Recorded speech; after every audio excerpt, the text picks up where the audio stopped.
Salve, salve pessoal! Dando continuidade na nossa aula de hoje, nesse tópico nós abordaremos o iter criminis, o caminho do crime. São as etapas que o crime contém para que chegue à sua consumação.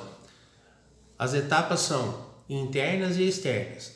Estão inseridas na etapa interna a cogitação, a deliberação e a resolução. Não são todos os doutrinadores que trazem a deliberação e resolução. No material que eu mandei para vocês, eu coloquei para que não surja nenhuma dúvida durante os estudos. Mas a cogitação é a ideia quando a gente tem a ideia de cometer um crime. Por enquanto ele não está executando, só está pensando em cometer algo ilícito. A deliberação, ela ocorre quando o agente começa a fazer a ponderação, os prós e os contras de ele cometer aquele crime. E a resolução é o instante que o agente decide que ele vai efetivamente praticar o delito. Nesta fase não há punição. Na segunda parte, na segunda etapa, que é a etapa externa, existe a preparação, que consiste na exteriorização da ideia, a execução, que é propriamente a execução dos atos do tipo penal, e a consumação. A preparação, ela consiste na exteriorização da ideia, iniciando a materialização para atingir o fim criminoso idealizado. O agente, pretendendo praticar o crime de furto, ele adquire uma chave falsa. Ele quer furtar um veículo, ele adquire uma chave falsa para que ele consiga posteriormente furtar o veículo. Em regra geral, a fase de preparação ela não é punida, não é punível. A gente não é punível.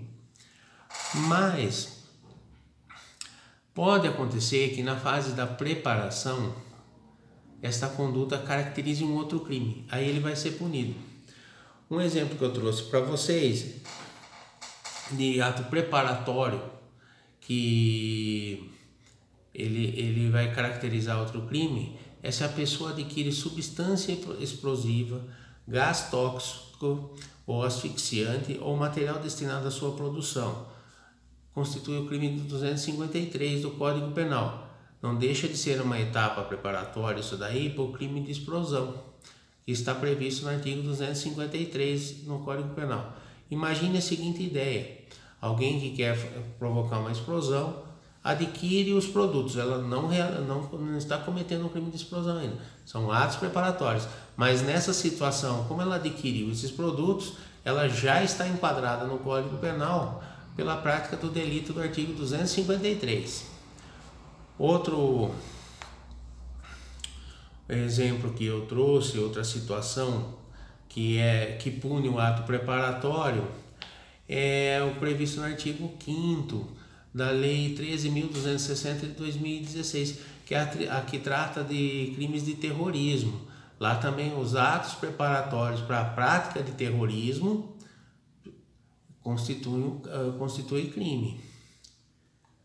Outra situação que também é punida no ato preparatório é a pessoa que adquire produtos para fabricação de moeda falsa.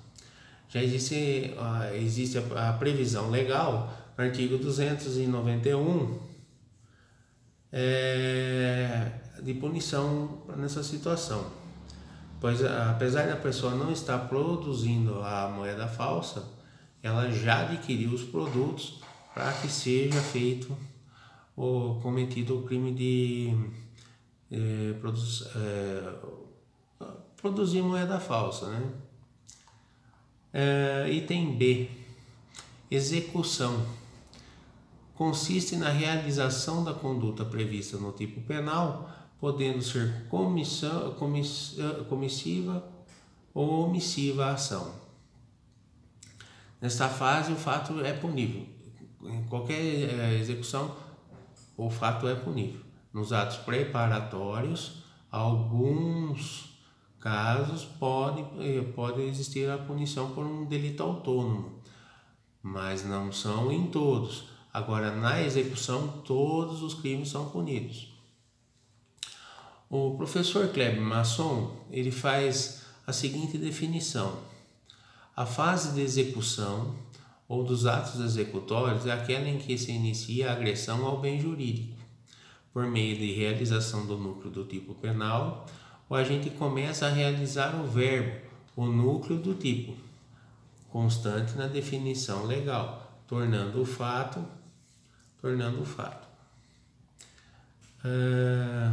Um exemplo de ato de execução que eu trouxe para vocês é a pessoa que pretende matar o seu algoz e ele efetua o disparo na direção dessa pessoa. Ele executou o disparo, agora a consumação é no momento posterior, se houver o óbito. Item C, consumação. É o momento da conclusão do delito, reunindo todos os elementos. Nesta fase aqui, então, já integralizou todo o tipo penal. Então, nessa situação, existe a punição também. Um exemplo que eu trouxe para vocês é de quando a pessoa consegue subtrair um objeto alheio.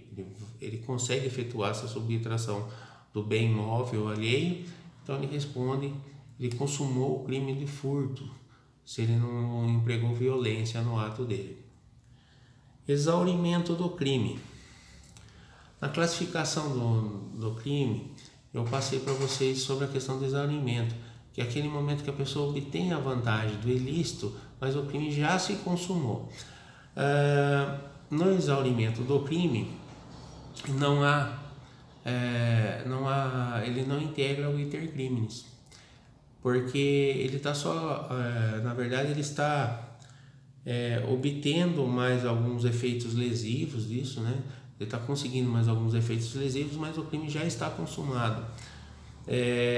Nessa situação aqui, eu trago como exemplo para vocês aquela situação da extorsão mediante sequestro.